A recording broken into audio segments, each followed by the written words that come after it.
This is the Johnson family. Graham Johnson, you've won $24,000 in today's lottery. What's it feel like?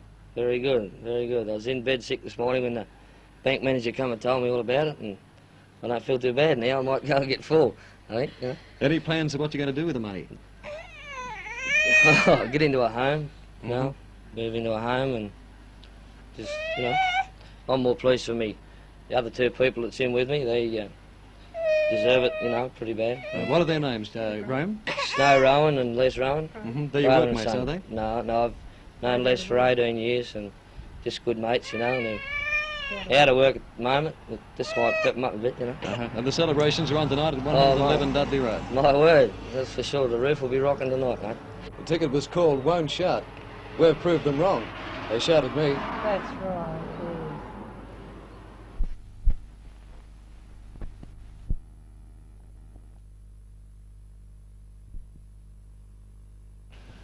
Newcastle has been twice lucky in today's lotteries.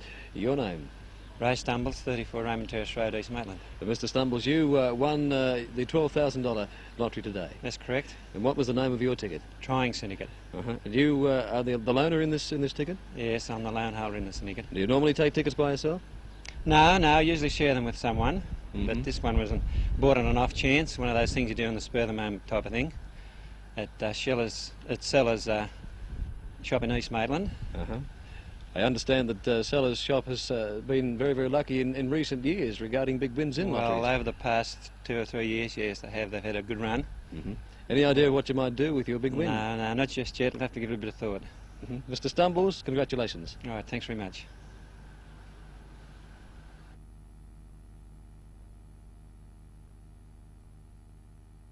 Gary Barton, in a phone call from California today, told me that he had set a new world speed record for barefoot water skiing. This happened at Berkeley Aquatic Ground, California, where Gary Barton clocked 77.77 miles per hour and travelled a quarter of a mile in 11.57 seconds. The record was previously held by Nell Forrester of Sydney with a speed of 65 miles an hour.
just what has the mall gained us? Cars shouldn't come down it. There's still the occasional vehicle that does. There are people who say that pedestrians have really gained nothing with potted trees in the way. There's little extra space for them to walk. The buses, which hurtle down the middle of the mall faster than they did in days when there was traffic in Hunter Street, still present an obstacle to pedestrians who want to cross the street. Surveys have been taken which say that a considerable majority of people favour the mall. But there are people who'd argue that if you take a survey of shoppers in the mall, they're obviously going to be in favour of its establishment, otherwise they wouldn't be in the mall. The big dissent comes from the east end of the city, and the traders up there claim that the mall has done nothing for them. They claim that in fact it's damaged their businesses considerably, some of them saying that they've lost 50%. It's difficult to know. There's a suggestion perhaps the mall could be shifted further westward to exclude the east end. But another consensus of opinion is that the mall was designed to boost the east end, and so it should. Whatever happens, it's certain that our civic fathers will be discussing the fate of the mall for quite some time at their meeting tonight.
Unless you're somebody who's in the habit of regularly buying quantities of steel, tonight's guest spot will be unknown to you.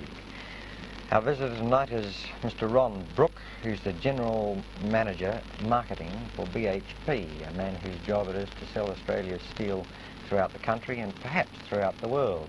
But he's in Newcastle to tell us about a new market, that's the domestic use of steel. Without wanting to crystal ball too much, is the domestic use of steel, Mr. Brooke, going to completely change housing in Australia? I don't think it will completely change housing, but I think it will make a material change to it in the next decade at least, and probably in the next 5 years there will be a material change in the basic raw materials for housing as a result of steel and the application of industrialised techniques to housing construction. We already have, and we've seen in use, steel studs and noggings and this sort of thing. But is it going to get to the stage where instead of buying from your local timber merchant, you'll go and buy from your local hardware store when you want to build a house? Well, I think this is well within the bounds of possibility, yes. Probably a little further on than the present, but the sort of housing components at present coming from the factories using steel as a basic raw material will provide this facility within a few years' time. The facilities are also becoming available for the handyman to fabricate steel. Welding equipment is becoming cheap and readily available, and I think this is quite within the bounds of possibility. What's caused this change? Is timber getting too expensive, or is steel just getting cheaper? Well, timber is a scarce commodity in Australia in particular. But Australia has in bountiful quantities the raw materials for steel making, and the prices of building materials have shown a tendency to rise fairly rapidly. That is, the price of conventional materials. Steel has risen, but much less relatively than other basic materials used for housing components. Let's be parochial about this. If people go in for building more and more with steel, is this going to benefit Newcastle? Oh yes, I think it will. I think it'll do so in two ways. Newcastle steel that would be used? Yes, it would. It will expand the steel market and therefore expand the whole of the steel complex at Newcastle. And Newcastle is particularly involved in the sorts of things that would be applied to housing. Well, we've got the studs and noggings and the support steel, and we've got the sheet steel which is being made here for the cladding of buildings. What's next? What's the next step? Prefabricated steel homes? Yes, I think ultimately the complete steel house will come. But I think this is a little way off. These concepts have been used in the past and there have been some failures. But I think these failures have been due to the lack of aesthetic values applied to industrialised housing as a whole. And of course, are you pioneering in this, or are you copying what's happened overseas? No, there has been a lot of original work done in Australia in this particular application. And I think it's rather interesting that the one system developed in Australia obtained an international award in Europe some months ago.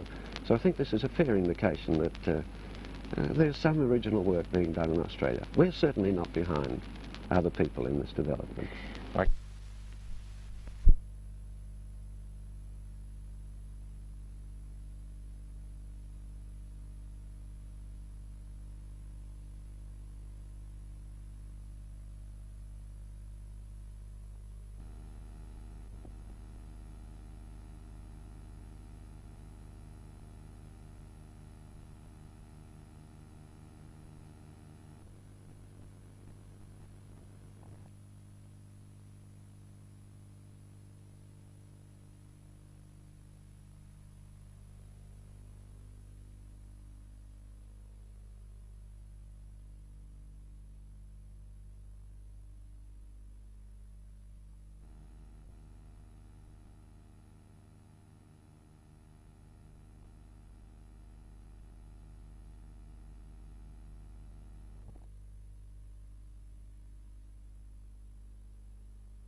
The target of the appeal is a sum of $12,000, which we are aiming to reach by the end of September of this year.